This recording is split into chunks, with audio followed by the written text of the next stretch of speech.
R15 এমরে আমরা পিছনে ফেলে দিয়ে ভার্সন 2 দিয়ে এখানে চলে আসছে আগে। কি রে বগালেক নাকি? গরিবের বগালে কি স্বচ্ছ ভাই, নৌকা যদি উল্টে পড়ে যায় কি করবেন? লা ইলাহা ইল্লাল্লাহু মুহাম্মাদুর রাসূলুল্লাহ। মানুষের সাথে যত খারাপ ব্যবহার করবেন, মানুষ আপনাকে তত বেশি মনে রাখবে। এইটা আমাদের কালজয়ী ভিডিও হবে।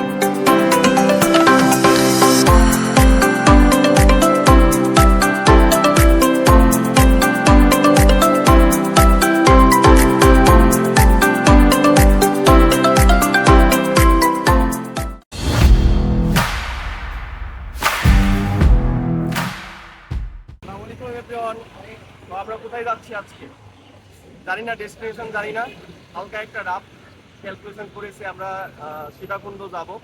এখন সকাল 7টা বাজছে, যদিও আমাদের দেরি হয়ে গেছে, বাট আমরা এখন এখান থেকে যাত্রা শুরু করবো। দেখি নিয়াত আছে রাস্তাটা এনজয় করবো, এবং পথে যেখানেই যাইতে পারতেছি কি পারছি না সেটা বিষয় না। একদিনের একটা ট্যুর দিব, রাস্তাটা এনজয় করবো, এক জায়গাতে ব্রেকফাস্ট করবো, এক জায়গাতে লাঞ্চ করবো, পারলে গুলিয়াখালী ঝিলতে গিয়ে এটা সূর্যাস্ত দেখে আসবো।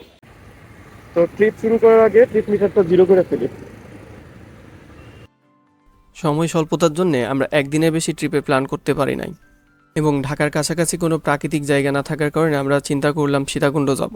তবে সীতাকুণ্ড যাওয়ার ব্যাপারে আমরা নিজেরা অনেকটা সন্দিহান ছিলাম, কারণ একদিনে সীতাকুণ্ড গিয়ে আবার সেখান থেকে ফিরে আসা খুব টাফ ছিল। তবে একসাথে আমরা 2টা বাইকে আমরা 4 জন থাকার কারণে আমাদের এই কঠিন জার্নিটাও খুব উপভোগ্য ছিল। যাত্রাপথে আমরা একাধিক জায়গায় দাঁড়িয়েছি, আমরা চায়ের আড্ডা দিয়েছি, সমাজতন্ত্র, রাজতন্ত্র, রাজনীতিতন্ত্র, সব তন্ত্র নিয়ে আলোচনা করেছি বলে আমাদের সময়গুলো খুব ভালো কেটেছিল। দেশের অন্যান্য মহাসড়কের তুলনায় ঢাকা চিটাগাং যে হাইওয়েটা আছে সেটা তুলনামূলক নিরাপদ, এবং এই রাস্তাতে সচরাচর জ্যামও কম থাকে ঢাকা থেকে চিটাগাং যাওয়ার পথে। তবে আমরা কুমিল্লা যাওয়ার আগে কিছুটা জ্যাম পেয়েছিলাম। কুমিল্লাতে গিয়ে সেখানে আমরা মায়ামি হোটেল যেটা, সেখানে আমরা সকালে নাস্তা করেছিলাম। আমরা যারা ঢাকা চিটাগাং হাইওয়েতে চলাচল করি আমরা মোটামুটি সবাই জানি মায়ামি হোটেলের খাবার তুলনামূলক ভালো। সেই হিসাবে সকালের নাস্তা আমাদের ওখানে করার প্ল্যান আগে থেকেই ছিল। আমরা ওখানে নাস্তা করে আবার পুনরায় বের হয়ে গেছিলাম। These are my tourmates. তোমাদের একটু আমার ভিডিওতে নিয়ে নিই। তাকাও এদিকে তানভীর। আপনাদের একটা কালজয়ী বক্তব্য শুনে, মানুষের সাথে যত খারাপ ব্যবহার করবেন, মানুষ আপনাকে তত বেশি মনে রাখবে। These are my roommates, please. Yes. তারা আমাকে বলে আমি নাকি তাদের সাথে খুব খারাপ ব্যবহার করি, তো এই কারণে আমি তাদের স্মরণ করে দিলাম। ঠিক আছে, আপনারা মনে রাখবেন, মানুষের সাথে যত খারাপ ব্যবহার করা যাবে মানুষ আপনাকে তত বেশি মনে রাখবে। তো I want you people to remember me. We don't want to remember you. না, you should.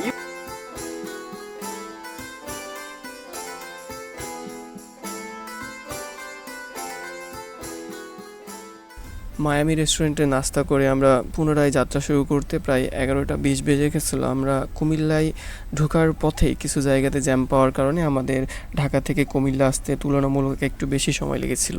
কুমিল্লা থেকে ফেনীর উদ্দেশ্যে পুনরায় যাত্রা করার সময় আমরা লক্ষ্য করলাম রাস্তার একাধিক জায়গায় ভাঙ্গা দেখা গিয়েছে, এবং কিছু কিছু জায়গায় ব্রিজের কাজ চলছে, এবং এর কারণেও রাস্তায় আমাদের চলাচলের ক্ষেত্রে কিছুটা জ্যামের মুখোমুখি হতে হয়েছিল। কিছুদিন আগে সংঘটিত আকস্মিক ওই বন্যার কারণেই মূলত এত কিছু হয়েছে। আল্লাহ না করুক আর এরকম বন্যা কখনো ফিরে আসুক। তবে এভাবে প্রায় 1.5 ঘন্টা রাইড করার পর আমরা ঠিক প্রায় 12টার কাছাকাছি আমরা সীতাকুণ্ড চলে এসেছিলাম। তবে আমাদের যাত্রার কোনো পূর্ব পরিকল্পনা না থাকার কারণে আমরা ঠিক কোথায় যাচ্ছি বা কোথায় যাব এরকম কোনো প্ল্যান ছিল না। তবে কয়েকজন লোককে আমরা জিজ্ঞেস করার পর জানতে পারলাম আমরা সহস্রধারা ঝর্ণার খুব কাছাকাছি চলে এসেছি। খুব ভালো লাগতেছে, কারণ R15 এমরে আমরা পিছনে ফেলে দিয়ে ভার্সন 2 দিয়ে এখানে চলে আসছে আগে। এখন আমরা ওয়েট করতেছি, তাদের জন্য ওয়েট করতেছি। বিষয়টা কিন্তু প্রাউডেড, কারণ বোঝাই যাইতেছে একটা R15 এমরে হারাই দিছি ভাই। একটু পরে যাবো সহস্রধারা ঝর্ণায়। আশা করতেছি ঝর্ণায় অনেক পানি থাকবে আজকে, এবং আমরা ফুলফিল এনজয় করতে পারবো। পানি না থাকলেও হতাশ হওয়ার কিছু নাই, আমরা আসছি আজকে রাইড করতে, ঘুরতেছি ফিরতেছি, মাঝে যদি কিছু ভালো কিছু পেয়ে যাই আলহামদুলিল্লাহ। এই জায়গাটার নাম ছোট দারগার হাট। এইখান থেকেই ওই সহস্রধারা ঝর্ণাতে যাওয়া যায় আর কি। এখানে অটো সিএনজি এগুলা দাঁড়ায় থাকে, এখানে এই যে তাকালি দেখা যায় সিএনজি করে অনেকে যাচ্ছে, রিজার্ভ করছে অনেকেই নর্মালি কয়েকজন মিলে একসাথে আলাদাভাবেই যাচ্ছে, 1-2 জন করেও যাচ্ছে, এরকম আছে। বাট এখান থেকে সহস্রধারা চলে যাওয়া যায়, যাইতে বেশিক্ষণ লাগে না, মাত্র 1 কিলোমিটার রাস্তা। ভাই এগুলো কত করে? হ্যাঁ কত এটা? কত? হুম 80। 80 টাকা বেশি হয়ে যেতেছে না? Car late man, let you people are late, but we manage some equip for you. এই যে সেই বাইক যারা 1 ঘন্টা পরে আসছে আমাদের R15 নিয়ে। 7 লাখ টাকা দিয়ে কি হলো? হ্যাঁ 1 ঘন্টা পরে আসলো। স্বচ্ছ ভাই, স্বচ্ছ ভাই, R15 চালায় কি লাভ যদি 1 ঘন্টা পরে আসা লাগে? सारी उम्र मैं जो বুঝি ভাই, বুঝি। तेरे पीछे ये जिंदगी ছোট রাস্তা, ভাঙাচোরা নাই, ভাঙা ধুয়ে গেলেই বেজাল লেগে যাবে আর কি। ন্যাচারাল ভিউ একদম।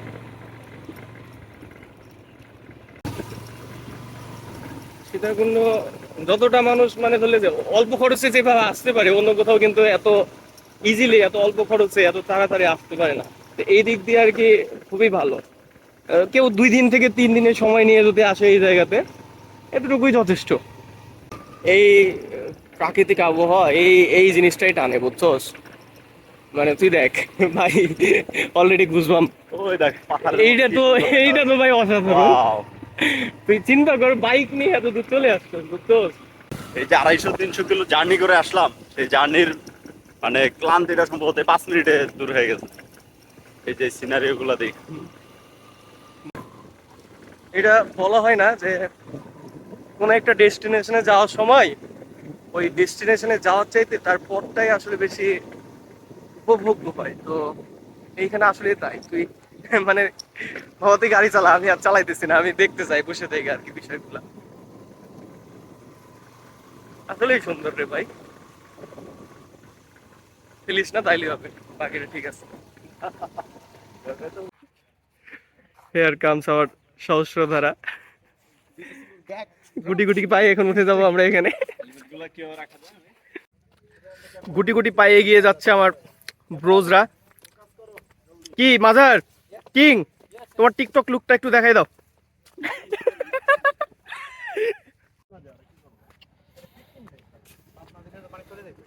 কি রে, বগা লেক নাকি? গরিবের বগালে। এটা তো বগা লেক লাগছে। সহস্রধারা ঝর্ণার আমরা যে স্পটটা, আমরা ওখানে চলে আসছি। এখন সরাসরি ওখানে যাওয়ার কোনো উপায় নাই। এখানে সামনে একটা লেক আছে, এই লেকে এখানে নৌকা থাকে আর কি, নৌকার ভাড়া নিয়েছে 60 টাকা। নৌকাতে এখন উঠবো আমরা আর কি, এখান থেকে সহস্রধারা ঝর্ণা পর্যন্ত আমাদের চলে যাবো। এখান কি স্বচ্ছ ভাই, নৌকা যদি উল্টে পড়ে যায় কি করবেন? লা ইলাহা ইল্লাল্লাহু মুহাম্মাদুর রাসূলুল্লাহ। আপনার তো লাইফ জ্যাকেট নিয়ে আসতে তো। ওখানে গোপনে কি করে ভাই সহস্র দ্বারা আরেকটা সহস্র দ্বারা গানটা গাইতে হবে।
সাপ্তাহিক কোনো ছুটি ছাড়া সাধারণ একটি দিনে আসার মজা এটা। যে এরকম একটা জায়গা আসলে সচরাচর সবসময় এরকম খালি থাকে না, অনেক পর্যটক আসে। বাট যেহেতু আজকে কোনো ছুটি নাই, খুবই সাধারণ একটা দিন, অফিস চলতেছে, স্কুল চলতেছে, কলেজ চলতেছে, আমরা আসছি। তো আজকে ফাঁকা পুরোটা, পানি খুব বেশি না হলেও যথেষ্ট আছে। এর সাথে বেশি পানি হলে আসলে দাঁড়ানো যায় না ঝর্ণার নিচে। খুব এনজয় করছি। ওভারঅল জায়গাটা একটু দেখাই আপনাদের। তো ওভারঅল ভিউটা এই জায়গাটা, এই জায়গাগুলোতেও পানি থাকে। যদি ঝর্ণাতে খুব বেশি পানি হয়, এই জায়গাগুলোতে অনেক বেশি পানি থাকে। বাট এখন মোটামুটি পানি থাকার কারণে এগুলোতে একটু পানি কম আছে। আমাদের গোসল হয়ে গেছে ঝর্ণাতে, অনেক মজা করলাম। এখন এখান থেকে চলে যাবো খাওয়া দাওয়া করতে। ঝর্ণায় বেশ কিছুক্ষণ সময় কাটানোর পর আমরা দুপুরের খাবার উদ্দেশ্যে আমরা শহরের দিকে রওনা করলাম, কারণ ঝর্ণার কাছাকাছি যে হোটেলগুলোয় খাবার পাওয়া যায় সেগুলো তুলনামূলক তেমন ভালো না। তো এই কারণে আমরা শহরের দিকে একটি হোটেলে গিয়ে দুপুরের লাঞ্চ করলাম। এটা কিভাবে ডিজাইন করা হয়েছে, কোনগুলা আরেকটু দেখাই দে। এগুলো কিভাবে ডিজাইন করা হয়েছে, ভিতরে কি এলিমেন্ট আছে এগুলো নিয়ে কে, তোর কি মনে হয় আমি কি মানে কন্ট্রাক্টর? না না you are a blogger. No thank you. এই যে আজকে আমাদের দুপুরের মিল। ভিডিও সব চলতেছে বাট খারাপ সিস্টেম।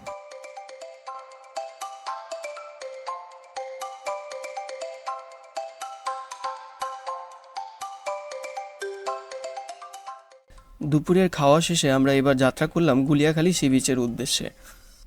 গুলিয়াখালী পর্যন্ত যাওয়ার পথটুকু খুব অদ্ভুত ছিল, কারণ রাস্তা খুবই সরু এবং ভাঙাচোরা ছিল রাস্তায়, কিন্তু রাস্তার দুই ধারে একটা গ্রাম্য গ্রাম্য ব্যাপার থাকার কারণে খুব ভালোই লাগছিল বিষয়টা। প্রায় আস্তে ধীরে বাইক চালাতে চালাতে প্রায় 4টার কাছাকাছি আমরা গুলিয়াখালী সি বিচের কাছাকাছি চলে গেছিলাম। আমরা সহসা ধারাতে গোসল করে খাওয়া দাওয়া করে এখন আবার গুলিয়াখালী সি বিচ দেখতে আসছি। তো এইখানে তো সবই ঠিক আছে, কিন্তু হইতেছে হেঁটে যে এখান থেকে যাওয়া লাগবে বিচ পর্যন্ত, এটার আর এনার্জি নাই। যাবি? পারবি? খুব কষ্ট হয়ে যাবে মনে হচ্ছে এখান থেকে হেঁটে যাইতে হবে। গোবর খেয়ে কিছু এনার্জি নিতে পারিস, নাউজুবিল্লাহ নাউজুবিল্লাহ। কারণ এটা হচ্ছে পবিত্র খাবার আমাদের পার্শ্ববর্তী দেশে। এই যে এতটুকু পথ হেঁটে যাওয়া লাগবে, এইটা খুব টাফ হয়ে যাচ্ছে। এটা কিন্তু এই বিচের কিন্তু এটা বিশেষত্ব, বুঝছেন? এরকম কাদা পথ পাড়ি দিয়ে যাইতে হয়, এছাড়া কোনো উপায় নাই। না, আমি ফার্স্ট ইয়ারে থাকতে একবার গেছিলাম এখান দিয়ে, সেই সময় আরো বেশি কাদা ছিল, এখন কম আছে।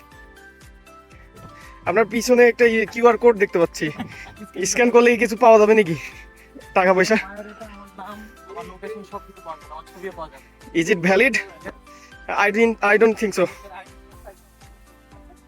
সবাই যখন গুলিয়াখালী আসে শুধু এদিকটাই দেখাই, এদিকটাই প্রচার করে ভাই কত সুন্দর কত সুন্দর, কিন্তু কেউ এদিকটা দেখায় না। ওই যে ওইখান থেকে যে হাইটা আসা লাগে আর ওই কাদা পথটুকু যে হাইটা আসা লাগে, এইটা কেউ দেখায় না। ভাই রে ভাই, কষ্ট হয়ে গেল। মাশাআল্লাহ, সবাই নামাজ পড়তেছে। গাছগুলার শ্বাসমূল বের হয়ে আসছে সব, এগুলা জ্বর হলে সব পানির নিচে চলে যায়। আর এই যে এই গর্তগুলা যেগুলো সবাই প্রচার করে বেশি বেশি করে সবাই দেখায়, এই যে এগুলা। তো রাইট নাও আমরা এখন গুলিয়াখালী এসে বসে আছি। একটু আগে রোদ ছিল, এখন রোদ নাই, এই জন্য একটু শান্ত লাগতেছে, ঠান্ডা আবহাওয়া। সূর্যটা কেবল নামো নামো অবস্থায় আছে।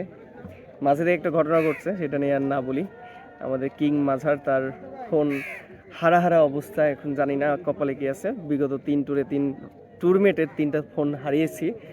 এটাও যদি যাই তাহলে এই দোষটাও নিজের ঘাড়েই নিতে হবে হয়তো বা, তো সেটা পরে দেখা যাবে। আপাতত এখন একটু রিল্যাক্স করি। ওঠা উচিত, এমনি পড়ে থাকলে হবে না। এইটা আমাদের কালজয়ী ভিডিও হবে, ঠিক আছে? প্রত্যেকের ভিডিওর মাঝে এটা এক্সপোজ করা হবে। কিসের দেখি? ভাই প্যান্ট দিয়ে ঢাকা রাখছে হচ্ছে, দেখা এই যে হাই রে, সবচেয়ে ভাই প্যান্ট দিয়ে নিজের লজ্জা স্থান ঢেকে রেখেছে।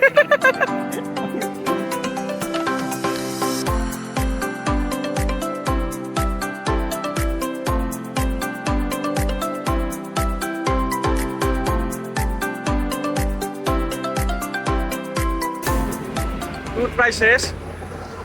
আসার পথে তেমন একটা ভিডিও করতে পারি নাই, কারণ উত্তেজনার চরম শিখরে। টার্গেট নিয়েছি 4 ঘন্টাতেই ঢাকা যাবো।